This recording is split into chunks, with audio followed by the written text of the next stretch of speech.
আল্লাহর রহমতে এটা 17 বছর বিয়ের পরে নাকি কি আপনার কি হয় তাহলে নানি তো নানি আর কি আছে সঙ্গে আল্লাহর রহমতে।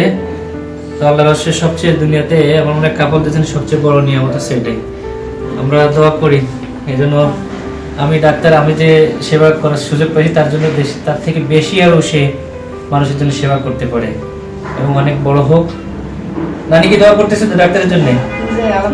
দোয়া করবেন, আপনিও দোয়া করুন। খুশি তো নাকি? ইনশাআল্লাহ আল্লাহ বেশি করে আরো বারাকাত দিক আপনাদের, আমরা দোয়া করি ইনশাআল্লাহ। হ্যাঁ জি, আমরাও নবজাতকের জন্য সবাই দোয়া করব আল্লাহর জন্য তাকে অনেক বড় করে, এবং সবার কাছে আমি নিজেও দোয়া চাইবো যেন আল্লাহ আমাদের যোগ্যতা আরো বাড়িয়ে দেয়, মানুষের জন্য আরো বেশি আমরা সহযোগিতা করতে পারি।